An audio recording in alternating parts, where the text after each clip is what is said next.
নমো তচ্ছা ভগবতো অরহতো সম্মা সম্বুদ্ধচ্ছা। জগৎপূজ্য মহাকারণিক তথাগত সম্যক সম্বুদ্ধ শ্রীচরণে কৃতজ্ঞ প্রণাম নিবেদন করে প্রজ্ঞপারমিতে অংশগ্রহণকারী সকল উপাসক উপাসিকাগণের নিরোগ দীর্ঘায়ু সুখী জীবন তথা জ্ঞান বিমণ্ডিত জীবন কামনায় শুরু করতে চলেছি আজকের বিভঙ্গ আলোচনা ক্লাস।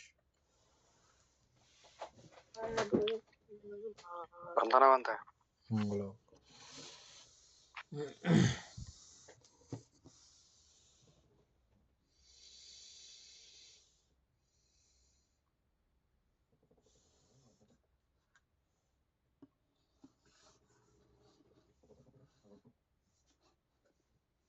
উপাসক, আমরা বেদনার প্রত্যয়ে তৃষ্ণা পর্যন্ত পড়ছিলাম।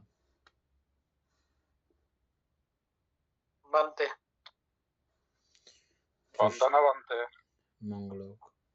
তৃষ্ণার প্রত্যয়ে উপাদান এটা বলেন সবার জন্য।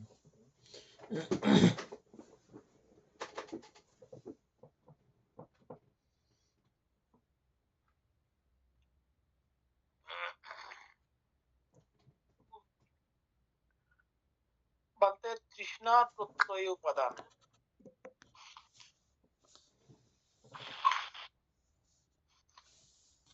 এখানে তৃষ্ণা তো আমরা সবাই বুঝি। এখন এই তৃষ্ণাটা যদি আমাদের অতিরিক্ত মানে না পেলে নয়, আমাকে পেতেই হবে, এরকম একটা অবস্থান সৃষ্টি হয়, তখন এটা উপাদানে পরিণত হবে আর কি। এটাকে কি বলা হয়? দৃঢ় আসক্তি।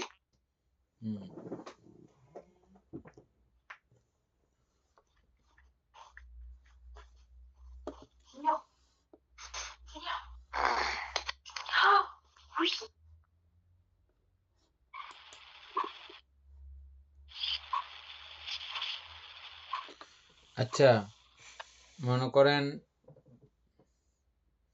আপনি পেয়ে গেলেন, বিষয়টা পাইলেন, তখন কি উপাদান হবে না?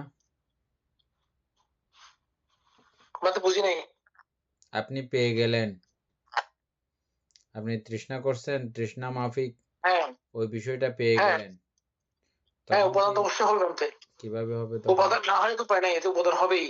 কিভাবে হবে? কারণ আমি চেয়েছি, তখন আমাকে পেতে হবে, অবশ্যই আমি পাবো।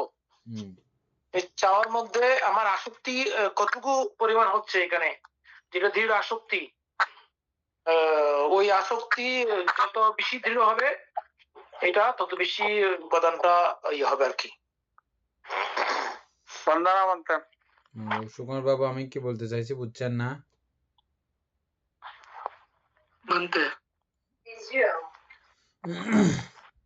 আমি একটা বিষয়ে তৃষ্ণা করেছি, লোভ করেছি, ওটা পেয়েও গেছি, তখন কি আমার উপাদান হবে? হবে তো মানতে। বলেন কিভাবে হবে?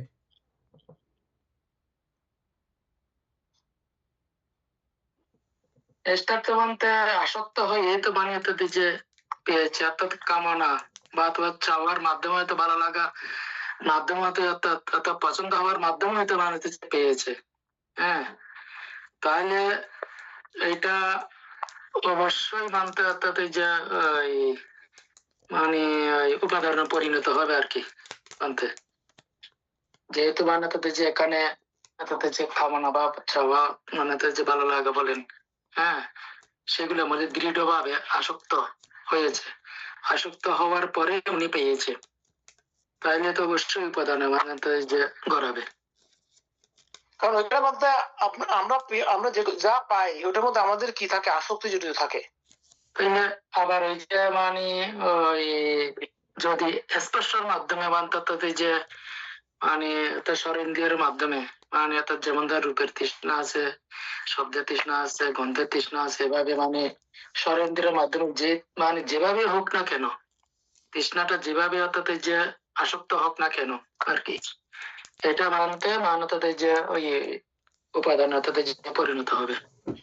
তবে হ্যাঁ, যখন যদি মানতে এইটা উপাদান কখনো হবে না, আমরা কোন একটা বিষয়ের মধ্যে আসক্ত হলাম, আসক্ত হওয়ার সঙ্গে পরে যদি আমার যদি বিচার বলে যে না এটাতে এটা যদি আমি যেমন হ্যাঁ একটা ওই সময় দুঃখ অনন্তটা যদি আমরা বুঝতে পারি তখন এটা থেকে ফেরা সম্ভব, তা না হলে বানতে এটা থেকে ফেরা সম্ভব নয়, উপাদান হবে নাকি। আবার তৃষ্ণাকে বানতে 3 ভাগে ভাগ করছে। হ্যাঁ, তাহলে কাম তৃষ্ণা, হ্যাঁ কামলোকের প্রতি মানে তো যে ঠিক জায়গার মধ্যে যাবে আর কি। ভোগ তৃষ্ণা, তাই রূপলোকের প্রতি মানে তো যে উৎপন্ন হবা, তাহলে বিবাহ তৃষ্ণা তাদের যে মানে অর্থাৎ ওই অর্থাৎ খাওয়া দাওয়া বৃত্ত করে, যেমন আমরা জেনেছি জন্মান্তর অথবা বিশ্বাস করেন উচ্ছেদবাদ আর কি বলতে দৃষ্টি। তো আপনি আবার কোন দিক দিয়ে মানে যদি আমাদেরকে একটু ক্লিয়ার করে বুঝালে আরো ভালো হবে।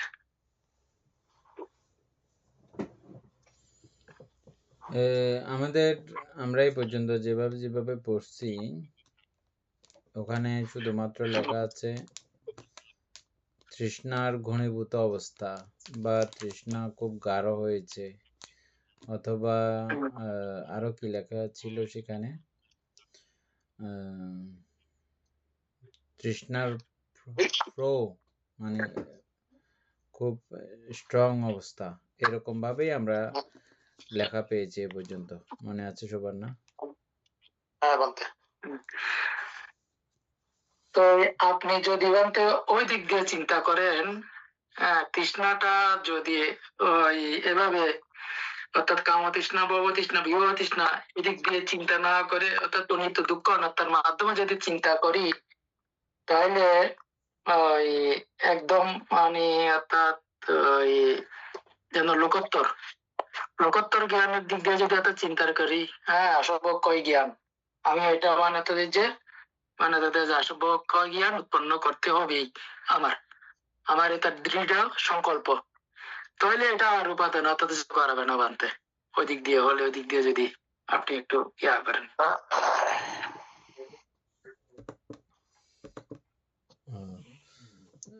যেটা বলছিলাম, তাহলে আমরা বইয়ে এদূর পর্যন্ত লেখা পেয়েছি, ওটার মাধ্যমে কি আমরা উপাদান আসলে চিনতে পারি?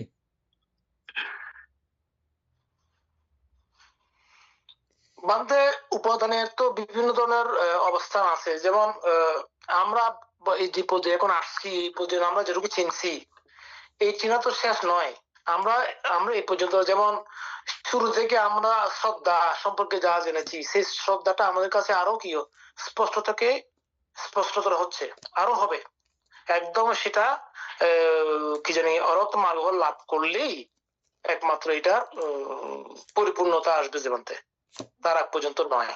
তো ওইভাবে যদি আমরা বিচার করি দেখি তাহলে অবশ্যই এটা শেষ নয়, এখানে আরো অনেক বিষয় সূক্ষ্ম সূক্ষ্ম বিষয় আছে যেগুলো হয়তো আমাদের অজানার বাইরে আছে, কোনো আমরা পড়ে হয়তো যেগুলো লিখছে সেটা হয়তো আমরা গভীরে প্রবেশ করতে হয়তো এখনো পারি নাই, হয়তো পড়া বিষয় একটা জিনিস আর অনুভূতি আর একটা বিষয় জিনিস বলতে আমি যেটা মনে করি আর কি। আমার ভিতর থেকে যদি ওই অনুভূতি গুলা আলম্বনের অনুভূতি গুলো যদি ওইভাবে যদি প্রত্যক্ষীকরণ না হয় তাহলে তো হবে না মানতে, আমরা এইভাবেই জেনে যাবো, আস্তে আস্তে উপর দিকে যাবো আর কি মানতে। আচ্ছা,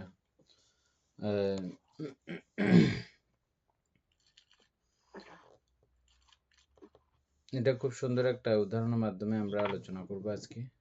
সুপ্রিয় বাবু একটু করে দেখেন উপাদান, তৃষ্ণার প্রত্যয়ী উপাদান, এটা চ্যাটজিপিটিতে কি বলে দেখেন, তারপর আমি আলোচনা করতেছি। আছে সুপ্রিয় বাবু?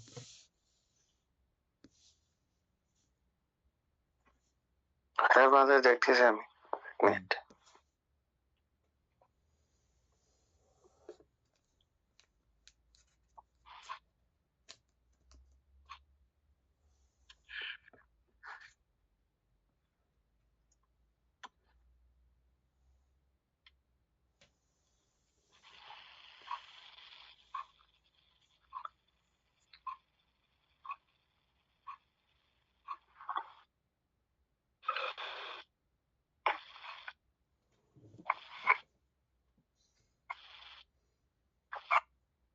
আশা করি ChatGPT ঠিকঠাক মতো বলবে।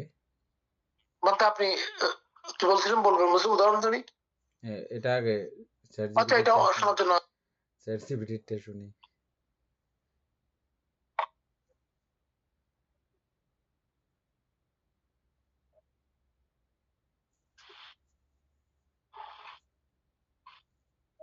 এমনি আমাদের মধ্যে আর কারো জানা আছে এটা? তৃষ্ণার প্রত্যয়ী উপাদান।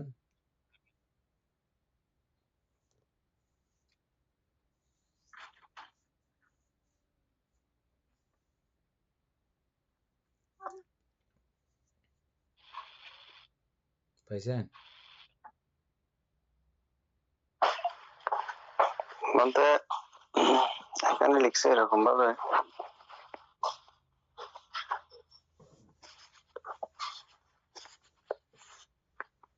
বৌদ্ধ দর্শনের পতিত্ব সমুৎপাদ তত্ত্ব অনুসারে তৃষ্ণা প্রত্যয় উপাদান তৃষ্ণা প্রত্যয় উপাদান বা তৃষ্ণার প্রত্যয়ের কারণ উপাদান প্রত্যয়ের অথবা প্রত্যয় অর্থাৎ কারণের উপাদান উৎপন্ন হয়। তৃষ্ণার প্রত্যয়ে উপাদান উৎপন্ন হয়। এটি একটি অত্যন্ত গুরুত্বপূর্ণ ধাপ। সহজ ভাষায় এর বিশ্লেষণ নিচে দেওয়া হলো।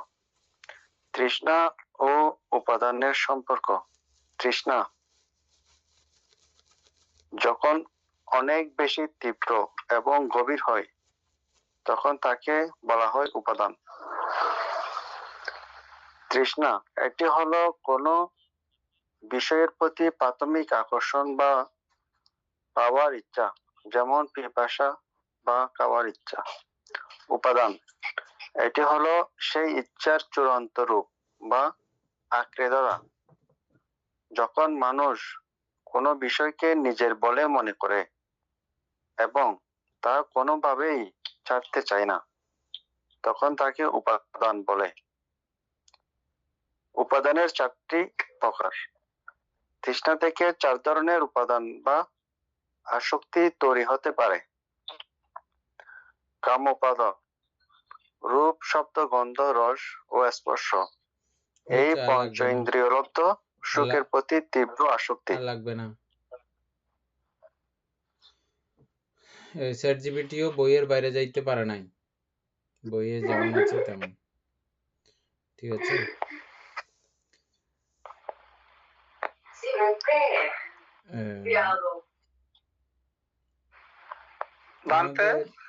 যখন আমরা, হ্যাঁ বলেন, কি বলতে যাচ্ছেন? ওই 233 নাম্বার দিয়েছে তো একটু করে। 233 নম্বরে? হ্যাঁ। সুকন বাবু 233 নম্বরে কি দেখেন তো একটু করে। আর তো তৃষ্ণা প্রত্যয়ের উপাদান কি রূপে? কাম উপাদান, দৃষ্টি উপাদান, শিল্পত। এগুলো একই পড়া আর কি, উপাদান 4 প্রকার এগুলো। আচ্ছা,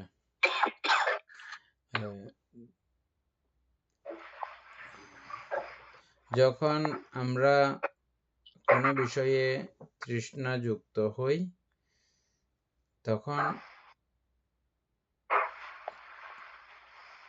চিত্ত বা আমরা ওই বিষয়ের সঙ্গে পুরো চিত্ত উৎপন্ন করি। এটা চিত্ত যেমনই হবে হোক, কিন্তু আমরা চিত্ত উৎপন্ন করি। এবং এই চিত্তের মধ্যে শুধু লোকোত্তর চিত্ত বা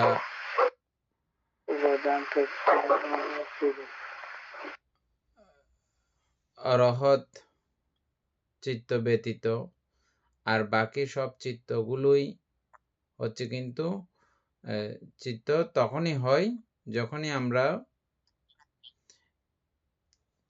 এই তৃষ্ণাকে ঘনীভূত করি। একটু পরে এটা বুঝে যাবেন আমি কি জন্য কথাটা বলছি। যখন এই তৃষ্ণা কোনো বিষয়ে যখন আমরা তৃষ্ণা উৎপন্ন করব, তখন এটা আমাদের চিত্তে ছাপ পড়ে যায়। ছাপ পড়ে যায় মতো অতটুক পর্যন্ত যখন আমরা এই ইচ্ছা শক্তিকে বা তৃষ্ণাকে যখন গড়াইয়ে নিই, তখন আমাদের চিত্ত এটাকে ছবি তুলে নেয়। যেটাকে আমরা ওই যে প্রথমে বিজ্ঞান পড়েছিলাম, বিজ্ঞানের প্রত্যয়ে নামরূপ, এখানে হচ্ছে যে এই বিজ্ঞানের কার্যক্রমটা, বা এটা আবার পুনরায় এটা ফল দেওয়ার মতো, পুনরায় একটা অবস্থা তৈরি করার মতো একটা পর্যায়ে ও চলে যায় ওই অবস্থাটা।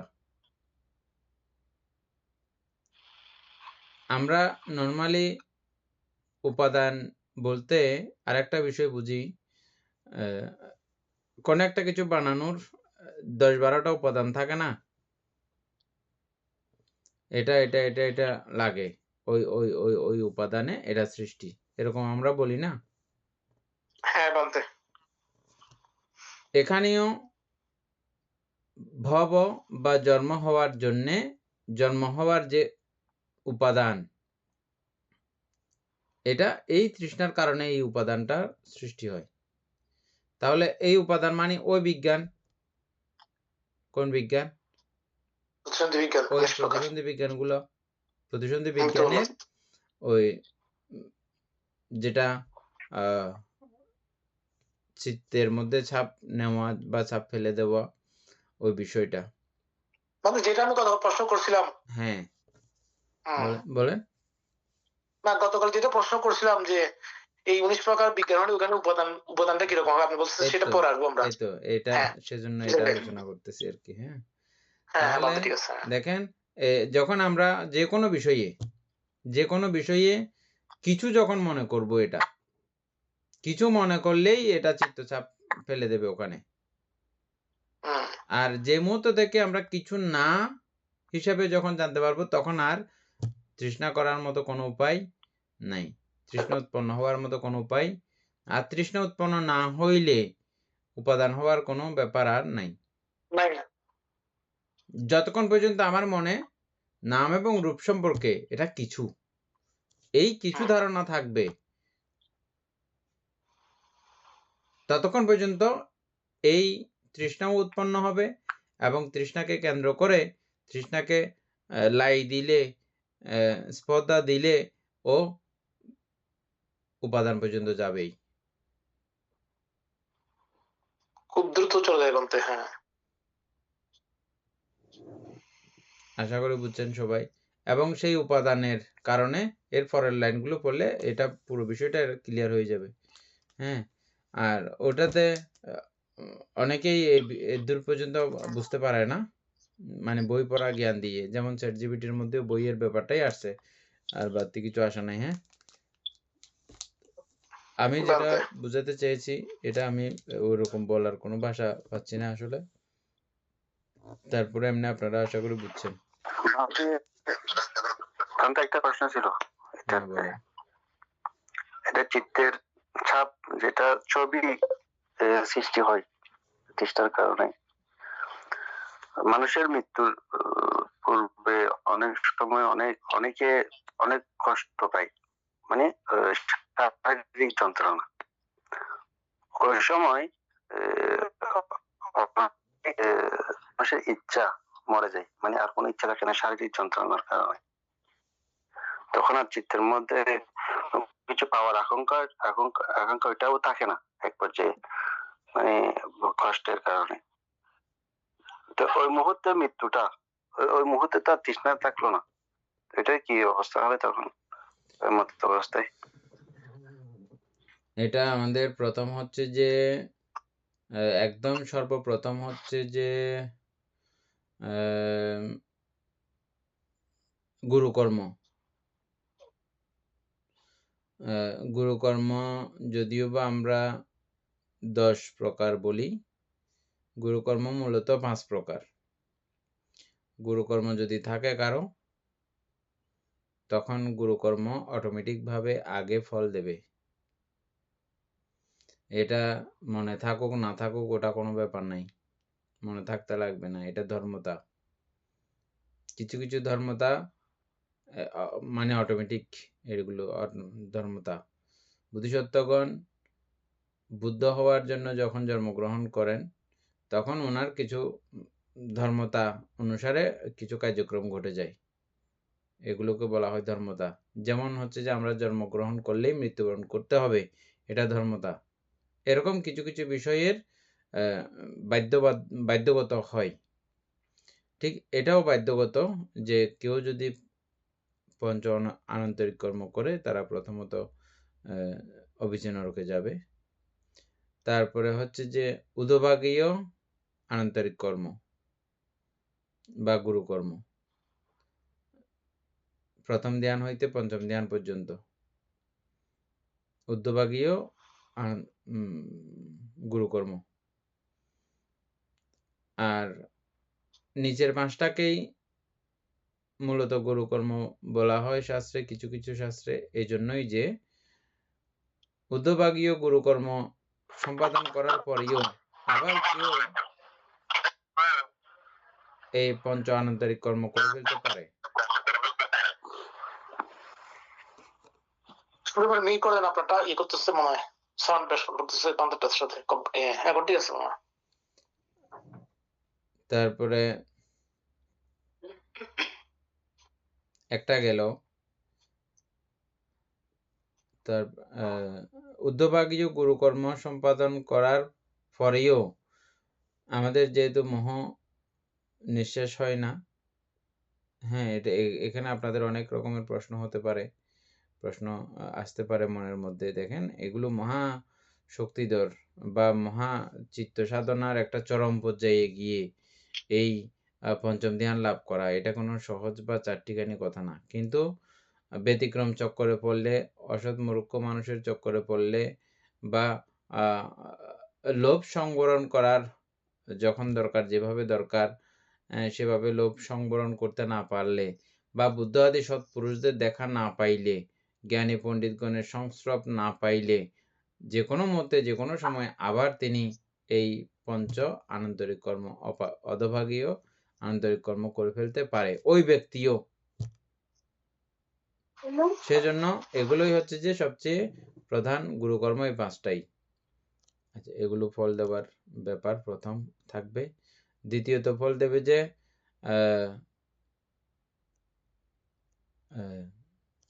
চ্যুতিচিত্ত।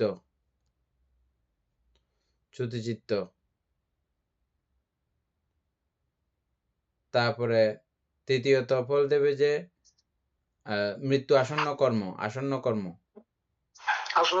হ্যাঁ। তারপরে ফল দেবে যে যাবজ্জীবী কালিক, মানে আমি ইহজীবনে আমার জীবনযাপন কেমন ছিল, কিরকম ছিল, ওটার উপরে নির্ভর করে একটা এটা হচ্ছে যে ওই আপনি যেটা বলছেন তখন সেন্সলেস বা দুঃখে কষ্ট ওটা সেটা কিছু মনে নাই, তখন এই জাতীয় বিষয়গুলো অটোমেটিকভাবে কাউন্ট করে। এটা চিত্ত নিয়ম, এটা বলতে পারেন। আমাদের যেমন চিত্ত নিয়মের মধ্যে আমরা অনেক কিছু পড়ছি না, এটাও চিত্ত নিয়ম হিসেবে আপনি ধরে নিতে পারেন। এরপরে আরেকটা বেশি ভয়ঙ্কর আছে, সেটা হচ্ছে যে সেটাকে উপচিত কর্ম না কি বলে এটাকে, হ্যাঁ, অর্থাৎ ইহজন্মের ব্যাপার না, অনন্ত অনন্ত জন্ম জন্মান্তরীণ যে কোনো ঘটনা হঠাৎ করে এটা ফল দিয়ে দিতে পারে, যে কোনো একটা কর্মের ফল হঠাৎ করে এখানে এসে যেতে পারে। এটা একদম আমাদের হাতের বাইরে পুরা। আমি ইহজন্মে করিও নাই, আমার মা বাবাও খুব ধার্মিক ছিল, আমার পাড়া প্রতিবেশীও খুব ধার্মিক ছিল, সবাই একদম গুটে গুট সবকিছু। তথাপিও মৃত্যু মুখে আমার ওই জন্ম জন্মান্তরীণ বাক থাকাকালীন বা লোক থাকাকালীন, হ্যাঁ, এই জাতীয় নানা একটা কর্ম হঠাৎ করে চলে আসতে পারে। এজন্য বুদ্ধ বলেন এই পৃথিবীর একছত্র রাজা হওয়ার চেয়েও এবং ত্রিলোকের অধীশ্বর হওয়ার চেয়েও শ্রোতাপত্তি মার্গফল শ্রেষ্ঠ। কারণ উনি ত্রিলোকের রাজা হইলেও বা স্বর্গের ইন্দ্রত্ব প্রাপ্ত হইলেও মৃত্যুর পরে কোথায় যাবে কোনো ঠিক ঠিকানা নাই।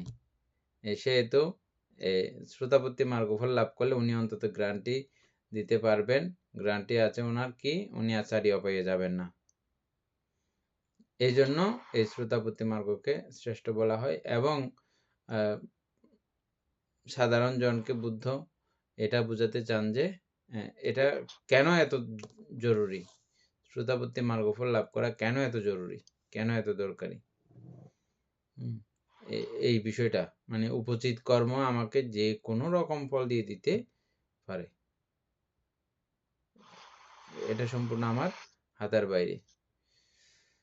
তবে সচেতন অবস্থায় যখন আমরা থাকি তখন নের কথা হচ্ছে যে আমরা ওনাকে সূত্রপাঠ শ্রবণ করাই, সূত্রপাঠ শ্রবণ করাইয়ে অনেক সময় আমরা খুব থাকি, অনেকে খুব বলা বলি করে, হ্যাঁ আমার মাকে আমার বাবাকে আমি সূত্রপাঠ করাইতে করাইতে শ্রবণ করছি। আমি বলছি যে তোমার মা তোমার বাবা এগুলো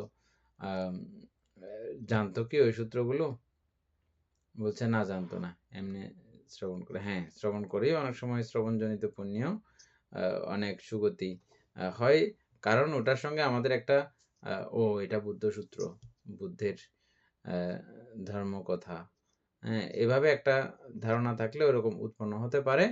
তবে কোনো রকমের ওইরকম ভালো সংজ্ঞা না থাকলে এগুলো উৎপন্ন হওয়ার ব্যাপার নাই, বা ওইটা শুনে স্বর্গে যাবারও ব্যাপার ঘটে না। যাই হোক সুপ্রিয় বাবু, আমাদের ওই কথাটা বুঝছেন আপনি না? 4টা কারণে 4টা ভাবে মানুষ জন্মান্তর প্রাপ্ত হয়। এইভাবে এই গুরু কর্মটা প্রথম ফল দেয় আর কি আপনি বলছেন সেটা।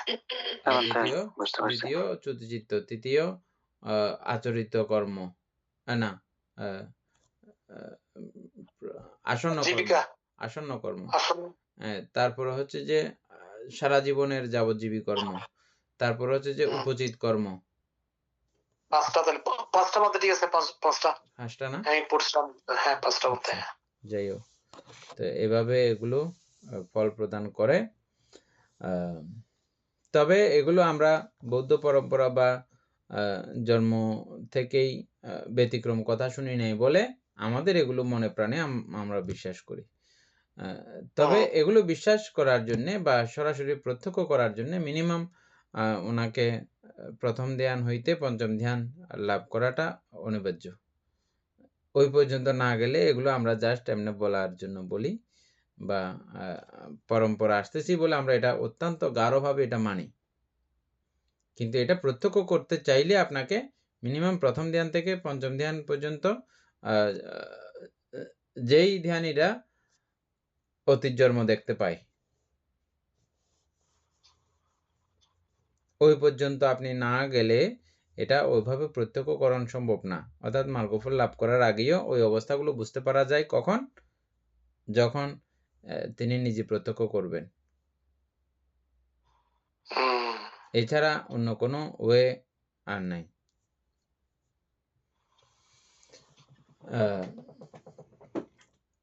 সেটা ছাড়াও সত্যযুগে বা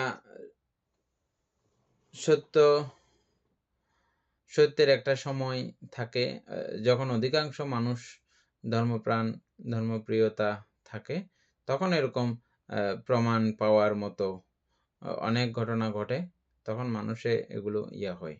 ওই সময় ওই প্রমাণগুলো দেখার জন্য ওইরকম একটা পুণ্যের দরকার, কারণ ওগুলো দেখলে মানুষ স্বাভাবিকভাবে ওই জন্মান্তরের প্রতি একটা প্রগাঢ় একটা ধীর একটা বিশ্বাস উৎপন্ন হয়। আর এটা উৎপন্ন হওয়ার পরের থেকে উনি বুঝেন যে না এগুলোর একটা ফল আছে, তখন তিনি সংযমে আচরণ করা শুরু করেন। আচ্ছা যাই হোক, আমরা যেটা আলোচনা করতেছিলাম উপাদান, তৃষ্ণার প্রত্যয়ে উপাদান, এই জিনিসটা বোঝা গেছে এখন সবার? বইয়ে যেটা লেখা আছে গাঢ় বা ঘনীভূত তৃষ্ণা বা খুব শক্তিশালী হয়ে গেছে, তৃষ্ণা শক্তিশালী হয়ে গেছে, ওইরকম যে বিষয়টা লেখা আছে ওটাও হ্যাঁ ওটার মতো করে ঠিক আছে। আমরা এটা যে দেখলাম যবনের মধ্যে যখন যাই এই তৃষ্ণা যুক্ত হয়ে বিষয়টা যখন যায় যবন পর্যন্ত করায়, তখন এটা ভব হওয়ার একটা উপাদান তৈরি হয়ে যায়। মানে মূলত ওইটা তো ওই যৌবনে তো এই বিষয়টা আমরা ঘটে যে বান্দে। উপাদান চিনি, আমরা নর্মালি হুম। উপাদান বলি না, অমুকের উপাদান এটা বলি না, না ওটা হ্যাঁ বান্দে। এটার কাছাকাছি, এত দূরে না। এটা ভবের উপাদান, ভব হওয়ার এটা জন্য এটা ভবের উপাদান, বুঝছেন? ঠিক আছে। ওই দেখেন এরপরে যাইলে আমরা কি উপাদানের প্রত্যয়ে ভব। তাহলে ভবটা কি? ভবটা আমি এভাবেই উদাহরণ দিই, যে বীজ আছে, আমরা বিচি দেখি, যে কোনো ফলের বিচি, হ্যাঁ বিচি দেখি না, ওই বিচির মধ্যে এমন একটা শক্তি নিহিত আছে, যেই শক্তি ওই বিচিটাকে উপযুক্ত ওয়েদার এবং মাটি, পানি সবকিছুর যখন সংমিশ্রণ হয় এবং ওখানে একটা ভাব একটা জায়গা অবস্থা হয়, তখন এটা গজায় যায়। কিসের কারণে? ওই বীজের মধ্যে ওরকম একটা শক্তি, বীজ শক্তি আছে, নিহিত আছে। ঠিক একইভাবে এই ভব এমন একটা জিনিস যে ওটা উপযুক্ত পরিবেশ পাইলে গজায় উঠে। ওইটা উপাদান কি বলতে? হ্যাঁ, উপাদানের পরবর্তী ধাপ। উপাদান হচ্ছে চারিদার উপাদান। হ্যাঁ, ওইটা এটা উপাদানের পরবর্তী ধাপ হচ্ছে যে এই ভব।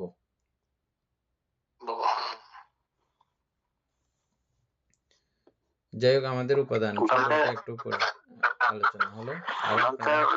বলেন। শিমের বিচি যখন শুকিয়ে রেখে দেওয়ার পরও ওটা তো একদম মৃত অবস্থায় থাকে, কিন্তু পানির শ্বাসকষ্ট আসার পরে ওইটা আবার জীবন লাভ হয় না হঠাৎ করে। হ্যাঁ, ওটাই।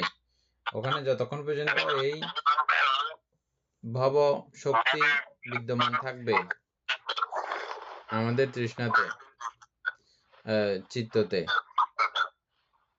ততক্ষণ পর্যন্ত এটা পরিবেশ পাইলে গজায় যায়। এটা একদম সর্বোচ্চ উদাহরণ তো, একদম অর্হত না হওয়া পর্যন্ত যেখানে যাক না কেন, এটা বীজটা যে কোনো সময় অঙ্কুরিত কমন হতে পারে। হ্যাঁ, পরিবেশ পাইলে।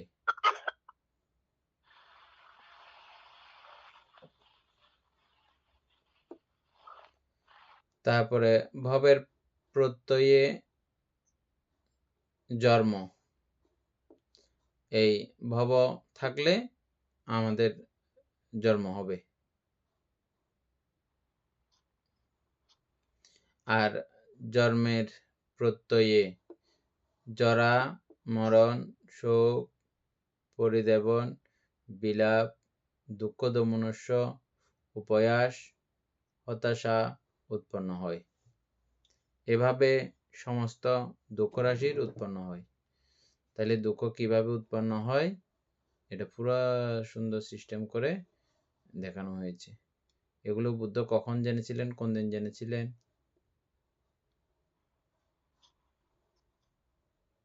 যেদিন বুদ্ধিজ্ঞান লাভ করেছিলেন ওই দিন। এগুলোই মানে এই জ্ঞানটাই লাভ করেছেন যে। এবং আমরা যখন ব্রহ্মজাল সূত্র পড়ছিলাম, আপনাদের মনে আছে আশা করি, প্রত্যেকটা জায়গা যেতে যেতে যেতে যেতে স্পর্শ প্রত্যয়বাদ আমরা পড়েছি। স্পর্শের কারণে সমস্ত দুঃখ রাশির সৃষ্টি, এরকম করে আমরা পেয়েছিলাম, এটা কোনো কোনো সাধকদের মতে। কিন্তু বুদ্ধ সেখানে ফাইনালি কি বললেন? এই অবিদ্যা থেকে শুরু করে যাবতীয় এই দ্বাদশ নিদানটা পুরো বললেন। ওখানে আর কোনো কিছু বাকি নেই।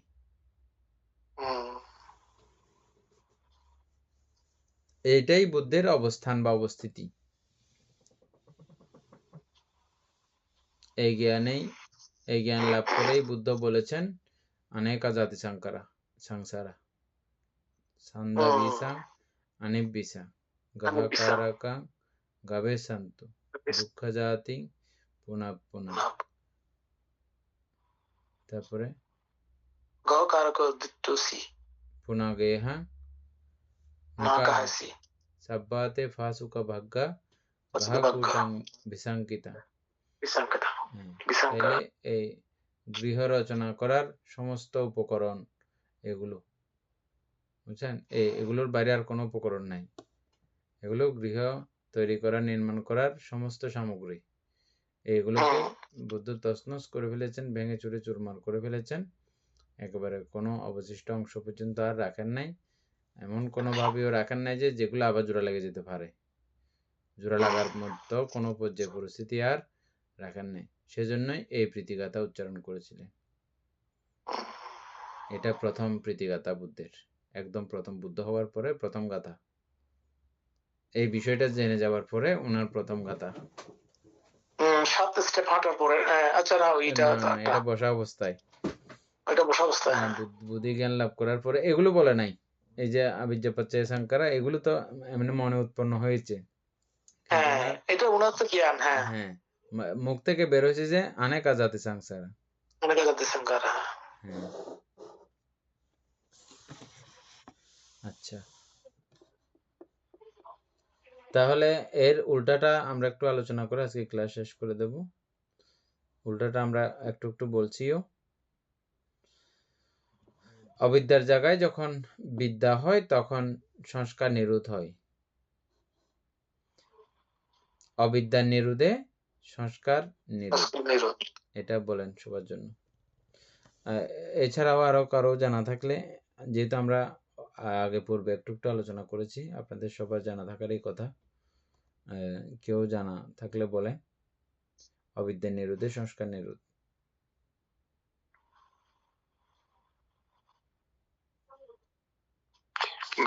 অবিদ্যা যখন থাকবে না তখন তৃষ্ণাও থাকবে না, আর তৃষ্ণা না থাকলে বিজ্ঞানও আসবে না, বিজ্ঞান না থাকলে নামরূপও আসবে না। অর্থাৎ অবিদ্যা শেষ মানে সবকিছু শেষ হয়ে যাওয়া। হ্যাঁ, আরো কেউ বললে বলেন।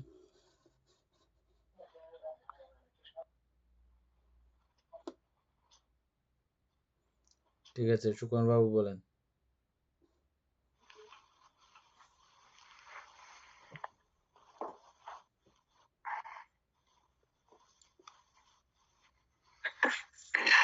আমরা তো জেনেছি অবিদ্যা, দাদা কালকে সুন্দর করে বলছিল, অর্থাৎ চারি আর্য সত্যকে না জানাই অবিদ্যা আর কি। তো আমরা যদি চারি আর্য সত্যকে অর্থাৎ চিনবো, জানবো, তাহলে আর এই অবিদ্যার জায়গায় অর্থাৎ বিদ্যাটা আসবে। অর্থাৎ দুঃখকে যখন আর্য সত্যকে জানা যাবে, দুঃখের কারণ সম্পর্কে অন্ত জানা যাবে, জানাটাই মানে হচ্ছে যে বিদ্যা ভান্তে।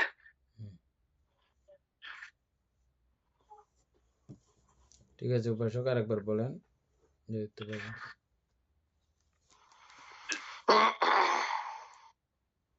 পয়েন্টটা হচ্ছে যে অবিদ্যার কারণে সংস্কার, আর এটা আমরা উল্টা করতেছি যে এখন বিদ্যার কারণে আশঙ্কারা বা সংস্কার নিরোধ, বা নিরোধে সংস্কার নিরোধ, এটা বলে। গতকাল আমি বলছিলাম অবিদ্যা মানে হচ্ছে কথায় আমরা যে মোহ বা অজানা বিষয় আর কি, আমাদের কাছে এটাই অবিদ্যা। কেন, কি কি সম্পর্কে না জানার বিষয় আমি গতকালকে বলছিলাম কি চারি আর্য সত্যটা ই করে। তো এখন যখন আমাদের মধ্যে চারি আর্য সত্য সম্পর্কে, দুঃখ সত্য সম্পর্কে আমরা জানবো, কারণ এই এই বিশ্ব ব্রহ্মাণ্ডের মধ্যে দুঃখ ছাড়া সুখ কোথাও আমরা নাই, সেটা আমরা অনেকভাবে জেনেছি নাম এবং রূপের ক্ষেত্রে। তো রূপের ক্ষেত্রেও আমরা জেনেছি চারি মহাভূত ধাতু, এটাও তাও মানে এককভাবে নয়, যখন সংযুক্ত হয় একসঙ্গে তখনই কোন একটা বিশ্বের অস্তিত্ব থাকে, বা পৃথিবী বা বলি আমরা সবাই সবকিছুর একটা ইয়ে থাকে আর কি।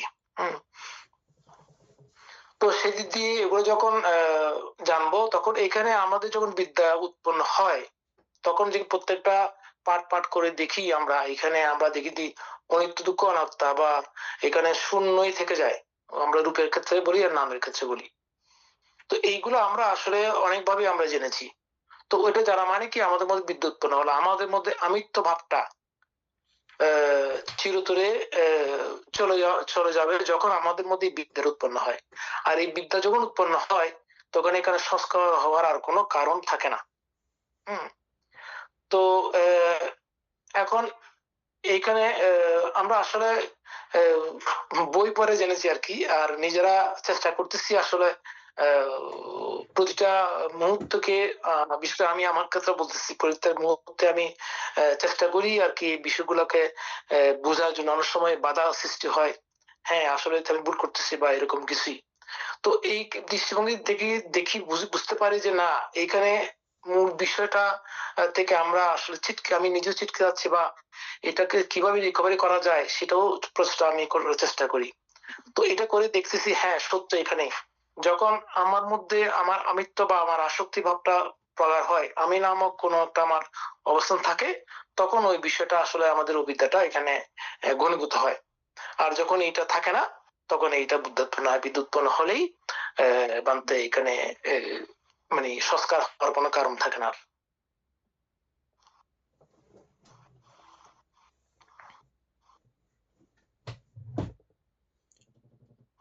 ঠিক আছে, এটা সবাই খুব ভালো করে বুঝছেন। যখন আমরা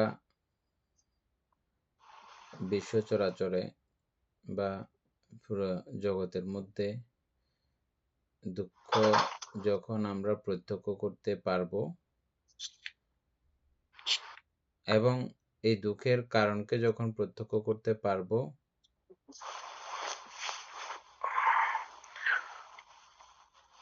এবং দুঃখের নিরোধকে যখন প্রত্যক্ষ করতে পারবো, দুঃখ নিরোধের উপায়কে যখন প্রত্যক্ষ করতে পারবো, এটা হচ্ছে বিদ্যার উৎপত্তি বা অবিদ্যার নিরোধ। নির্বাণকে আপনারা কি এমনি এখন প্রত্যক্ষ করতে পারেন?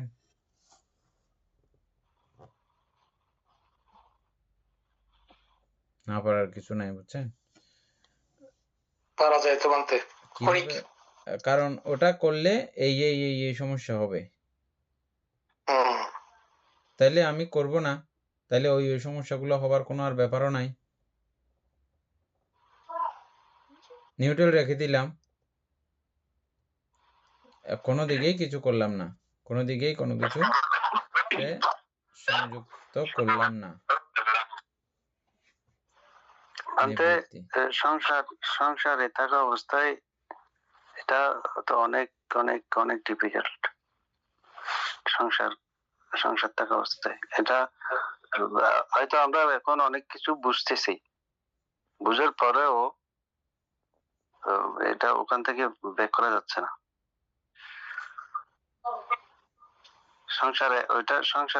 সংসারের কারণে, বুঝার কারণে ওইটা আমাদের ক্লাসে সবাই এখন কম বেশি সবাই বুঝতেছে, কিন্তু বুঝার পরেও ওই জায়গা থেকে ফিরে আসতে পারতেছে না। কোথায় জানি দিন বলছিলাম, এটা কঠিন কোনো কিছু না, বা আমার কাজ যেটা আমি করে যাব, আমার যেটা কাজ সেটা হচ্ছে যে আমি যখন একটু নিবৃত্ত সময় পাবো বা যখনই যে অবস্থায় থাকি না কেন, খুব সহজ কিছু পদ্ধতি আছে। সেটা হচ্ছে যে আমার মধ্যে সুন্দর সুন্দর ভালো ভালো অনেকগুলো গুণাবলী আমার কাছে আছে, আমি দেখব এই, এবং আমার কাছে অনেকগুলো খারাপ সংস্কার, খারাপ চৈতসিক আছে। আমি যখন আমাকে দেখব, ওগুলোও আমি দেখতে পাবো, এবং এগুলোর অপকারিতাও চিন্তা করলে আমি সঙ্গে সঙ্গে এগুলোও বুঝে যাব। অপকারিতা চিন্তা করে ওগুলোকে পরিবর্জন করার প্রচেষ্টা, এটা কোনো কঠিন কোনো কিছু নাই, একদম সোজা। আমার মধ্যে খারাপ যে চৈতসিক গুলো আছে, এটা আমি দেখতে পাবো তো নাকি পাবো না? আমি বলতেছি এভাবে, মনে করেন নিজের ছেলে মেয়ে, মা বাবা, ওদের হয়তো অসুখ কোনো কারণে ও অসুস্থ, তো ওদের প্রতি মমতার কারণে অথবা যে কারণে হোক না, অত ওদের দূরে প্রতি যাইতে হবে একটা না, আকর্ষণ থাকে। অত দূরে যাইতে হবে না, আমি যেটা বলতেছি এটা বুঝে যাবেন। ওইটা থেকে তো বান্ধে ওইটা তো একরকম তৃষ্ণার মতোই। এটা আমি তৃষ্ণা বলতে এটা মানে তৃষ্ণা উপাদান। আমি সহজ করে দিচ্ছি যে আপনার কাছে যেটা কঠিন মনে হচ্ছে ওই বিষয়টা আমি সহজ করে দিচ্ছি যে, হ্যাঁ, মানে কিভাবে সহজ হবে ওটা বলতেছি যে এগুলো আপনি নিজেই দেখবেন। আমরা যেহেতু চৈতসিক পড়ে ফেলছি, খারাপ চৈতসিক ভালো চৈতসিক সব পড়ছি আমরা, এবং চৈতসিকের প্রত্যেকটা গঠন প্রণালী টুকটাক আমাদের একটা আইডিয়া আমাদের হয়েছে।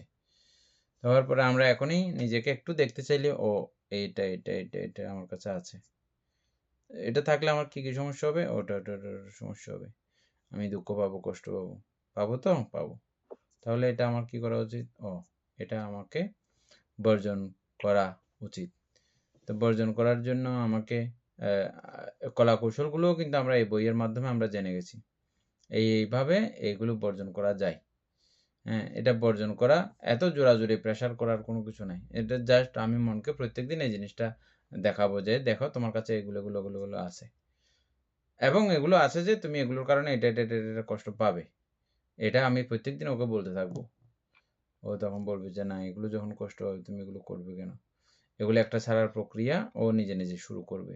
আমি কোনো কিছু প্রেশার করি নাই, কোনো কিছু জ্বালা যন্ত্রণা তাকে দিই নাই, আমি নিজে নিজে ও আমার কাজ শুধু ওকে এগুলো দেখাই দেওয়া, দেখো তোমার কাছে এগুলো আছে, এবং এগুলো এইভাবে এগুলো ইয়া করা যায়, এবং এগুলো থাকলে তুমি এইভাবে কষ্টও পাইবা। এরকম আপনি প্রত্যেকদিন বলে যান ওকে, ও দেখবেন যে একসময় কি করবে, না বাবা এর থেকে আমার এগুলোকে চর্চা করা আমার উচিত নয়, এক পর্যায়ে। দ্বিতীয় পর্যায়ে হচ্ছে যে আমরা যে ভালো চৈতসিকগুলো দেখেছি 19 প্রকার না, এই ভালো চৈতসিকগুলো দেখে এগুলোকে ও এগুলো তো খুব ভালো, এগুলোর কারণে আমি এরকম এরকম স্বস্তি পাই, আনন্দ পাই, মজা লাগে আমার, এবং এটা সকলেরও একটু কল্যাণকারী হয়, মঙ্গলকারী হয়, বাহ খুব ভালো তো, বাহ এগুলো আমার কাছে আছে। হ্যাঁ, এগুলোকে একটু আদর করবেন, হাত বুলাই দেবেন, বাহ তোমরা খুব ভালো খুব ভালো। এবং এদেরকে যখন আপনি হাত বুলাবেন, আদর করবেন, এরা দেখবেন যে আরো একটু বাহ আমাদেরকে আদর করতেছে, তো এরা আর একটু শক্তিশালী হবে, এবং এদেরকে আপনি ক্রমান্বয়ে আদর করতে থাকবেন, আর এরা ক্রমান্বয়ে শক্তিশালী হতে থাকবে, একেবারে ইজি, বুঝছেন? আর জ্যেষ্ঠাঙ্গিক মার্গ 19 প্রকার কুশল চৈতসিকেরই সমাহার, নাকি না উপাসক, নাকি বাইরে থেকে কোনো কিছু আসছে? না না, সবকিছু এগুলোরই, এবং এই সমস্ত 19 প্রকার চৈতসিক নাকি এটা কত কত প্রকার জানি, কুশল চৈতসিক 19 প্রকার না, 19 প্রকার শোভন চৈতসিক, হ্যাঁ শোভন 19 চৈতসিক প্রকার 19 শোভন প্রকার না। শোভন চৈতসিক। সমুদ্র চৈতসিক একটা, হ্যাঁ ঠিক আছে। তবে এখানের মধ্যে আরো কিছু ওই প্রকীর্ণ চৈতসিকের কিছু বিষয়গুলো যুক্ত হবে, যেগুলো যখন হ্যাঁ, প্রয়োজন সে ওরা টেনে নেবে আর কি, ওগুলো আলাদা হিসাব আছে আরো। যাই হোক, এগুলো একদম সহজ করে বলতেছি যে মানে আমাদের কারো কাছে যেন কঠিন বলে মনে না হওয়ার জন্য, আমরা সংসারে আছি, এটা খুব আমাদের জন্য ডিফিকাল্ট, কঠিন, অত কঠিন করে নেবার আপনার কোনো দরকার নেই। বাট আমি একটা জিনিস অ্যাড করতে চাচ্ছি এখানে, হ্যাঁ বলেন। হ্যাঁ মনে মনে আরেকটু ক্লিয়ার হবে এটা। উনি বলতে চাচ্ছেন যে যেমন উনি একটা উদাহরণ দিলেন যে বাচ্চা অসুখ হলে আমি ওটাকে দেখভাল করার জন্য আমার আসক্তি উৎপন্ন হবে, আসলে বিষয়টা এরকম নয়। আমাদের যে বিষয়টা আমরা চেষ্টা করব দৈনন্দিন জীবনে, সেটা হচ্ছে কি আমার চিত্তটাকে আমি মানে অকুশল থেকে নিজেকে মানে ইয়ে করার জন্য, নিয়ে আসার জন্য, সদা সদা কুশল পথে রাখার জন্য। আর এই কুশল পথে থাকলে আর এই বিষয়গুলো কিন্তু একসঙ্গে একভাবেই যে আপনি বেরিয়ে যেতে পারবেন তা নয়, এগুলা অতি অতি স্লোলি হবে, এটা প্রত্যেকটা বিষয় এত বেশি স্লোলি হবে, এটা আপনি স্লোলি ভাবে সঠিকভাবে সত্যকে জেনে জেনে আমরা যদি করি, আমার মনে হয় আমাদের এখান থেকে বেরিয়ে আসা সম্ভব গৃহী থাকা অবস্থায়। কারণ গৃহী থাকা অবস্থায় এই কারণে বলতেছি, আমি নিজে হয়তো একটু একটু করে চেষ্টা করতেছি, আমার এগুলো ভালো লাগে, আমি সেজন্য বলতেছি। এটা সবারই ভালো লাগবে, কারণ এটা তো বুদ্ধের দেখানো পথ, এটা আমাদের পার্সোনাল কারো পথ নয়। হ্যাঁ, তারপরে হচ্ছে দ্বিতীয় হচ্ছে কি এই যে বাচ্চার বিষয়টা, বাচ্চা আমারও আছে, আমারও অসুস্থ হয়েছে বাচ্চা, তাহলে কি আমি কি তাই বলে আমি আমার সত্যটা জানতেছি, হ্যাঁ অসুখ হবেই, অসুখ হওয়ার কারণ কি সেটাও আমার জানা আছে যে না, অসুখ হওয়ার কারণ হচ্ছে কোন কারণ অসুখ হয়েছে। এখানে আমি মনে করি চাহিদাতুর আমাদের যে একটা সামঞ্জস্যতা না থাকলে আমাদের অসুখ বিসুখ হয়। অবশ্যই সেজন্য আমার ডাক্তার দেখাতে হবে, এবং ওইটা যদি আমি ভেঙে পড়ি, ও আমার বাচ্চার অসুখ হয়েছে, আমার বাচ্চার অসুখ হয়েছে, তখন এটা কিন্তু আরো আমাদেরকে প্রকট করে করবে, আমার মধ্যে অশান্তি সৃষ্টি হবে। এটা না করে আমি সত্যটা জেনে যদি আমি স্থির থাকি এবং ওইটা যথাযথ মানে উপচার করি, এখানে আমাদের আসক্তি হওয়ার কোনো কারণ থাকবে না। এক আর আপনি পরবর্তীকালে আপনি মিটে গেছে, মিউট কে করে দেয় কি জানি, ঠিক তো করতে পারতেছি না। মিটে গেছে বলতে মিউট কে করে দেয় কি জানি, কি জানি দেখলাম। আচ্ছা, তারপরে হ্যাঁ, খুব সুন্দর।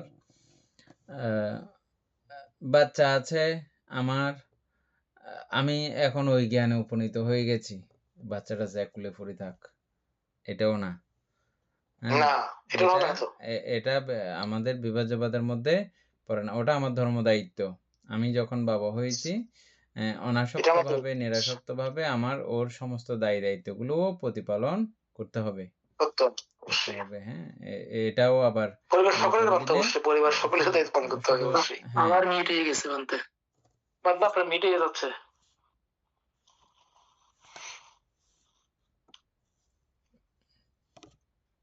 মিউট করতেছে যে কে? কোন ছোট বাচ্চা টাচ্চা আছে আমাদের ক্লাসে?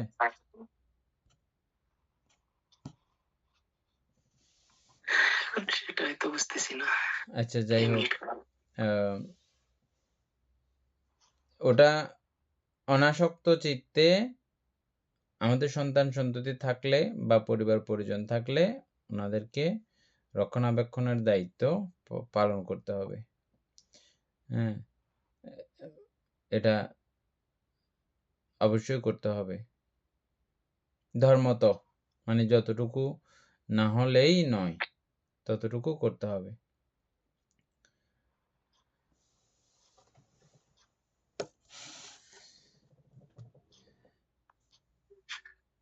আমরা কোথায় ছিলাম যে? অবিদ্যার প্রত্যয়ী সংস্কার, অবিদ্যা নিরোধে সংস্কার নিরোধ, অবিদ্যা নিরোধে সংস্কার নিরোধ। তো আর আমরা যেটা আলোচনা করলাম এতক্ষণ যাবৎ, কঠিন করে কোনো কিছু নেওয়ার এরকম বিষয় না, ব্যাপার না। এটা আপনি কঠিন মনে করে ফেললে কঠিন, সহজ মনে করে ফেললে সহজ। আর এটা সহজের পন্থাগুলো একেবারে মানে বুদ্ধ এক একজনকে এমন ভাবে এত সহজ করে এগুলো বর্ণনা করেছেন, এটা এত সহজ নাকি? দুনিয়াতে যত সহজ কাজ আছে এটা না, এটার থেকে তো সহজ আর কোনো কিছু নেই। এমনি ভেবে দেখেন, অন্য সবগুলো বুদ্ধ নীতি ছাড়া আর বাকি যেগুলো আছে সবগুলো কঠিন। আর যখন বুদ্ধ প্রতিপদে আসবেন, এটা সহজ থেকে সহজ, শুধু সহজ হবে, শুধু সরল হবে। হ্যাঁ, আর এটাকে আমরা ব্যতিক্রম জায়গায় দাঁড়িয়ে থাকার পরে এটা মনে করি যে মা এখানে সবচেয়ে কঠিন, এটা সবচেয়ে কঠিন বলে আমাদের মনে হয়, কিন্তু আসলে আমাদের চিত্তটা অভ্যস্ত। হ্যাঁ, মানে ব্যতিক্রম বিষয়টা অভ্যাস করে ফেলেছে। আমরা অতি জন্মান্তরে এত বেশি অকুশল কর্ম করেছি, ওটার মধ্যে আমাদের চিত্ত রমিত থাকে এবং ওইটাই আমাদের মধ্যে আসে সবসময়, যার কারণে রমি থাকি, সেখানে আমরা এটা পারি না আর কি বলতে। হ্যাঁ, যাই হোক, তারপরে তাহলে এই যখনই আমরা দুঃখ চিনতে পারবো না, নাম এবং রূপে দুঃখ আছে এটা বুঝতে পারবো না, সুখ আছে এটা মনে হবে,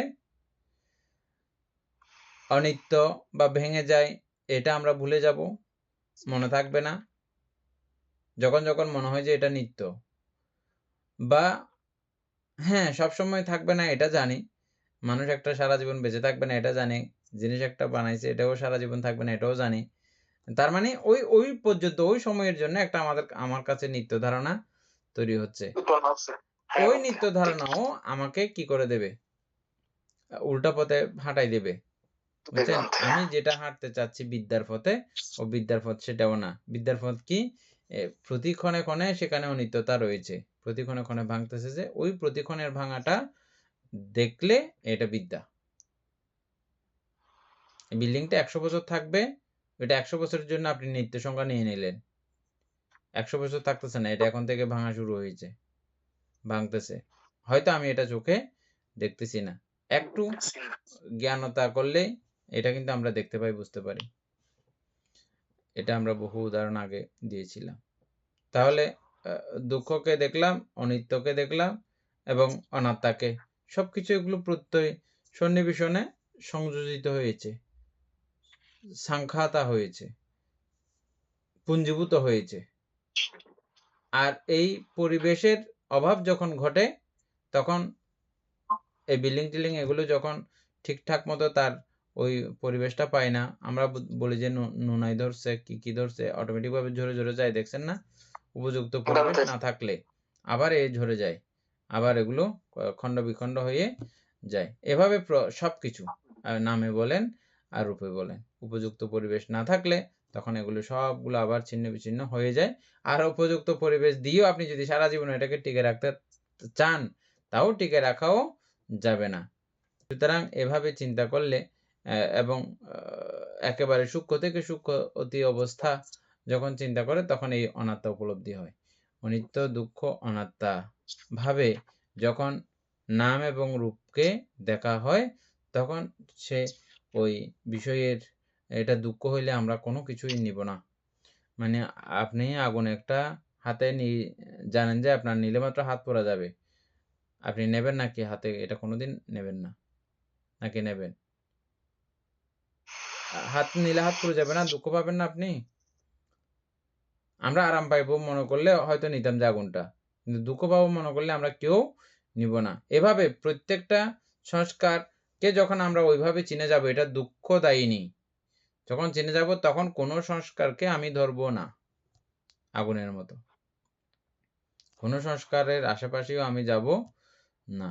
এই বিদ্যার উৎপত্তিতে সংস্কার নিরোধ, সংস্কার উৎপন্ন হয় না, এবং যা সংস্কার আছে এগুলো নিরোধ হয়েও যাবে, উৎপন্নও হবে না, যেগুলো আছে সেগুলোও নিরোধ হয়ে যাবে। ওই যেভাবে আমরা ফালাই দিব বলছিলাম, মলের বাক্স জমা করে রাখছি, হ্যাঁ, এগুলো সবগুলো দেখবো জমা, এগুলো সব মল, কিছু খুলছি ওমা সব মলে না, তারপরে একদম গাঠি টিয়ে ফেলে দেবো। পরবর্তীতে গাঠি না, এটা পুরো আমি গড় জাম করে রাখছিলাম, এগুলো দিয়া গড় সহ ফেলায় চলে যাব আমি, দৌড় এগুলো কত ফেলাবে আর কষ্ট যন্ত্রণা, ফেলানোর দরকার নেই, গড় সহ তখন তখন চলে যাবে, এগুলো সবকিছু ছিন্ন ভিন্ন করে ত্যাগ করে।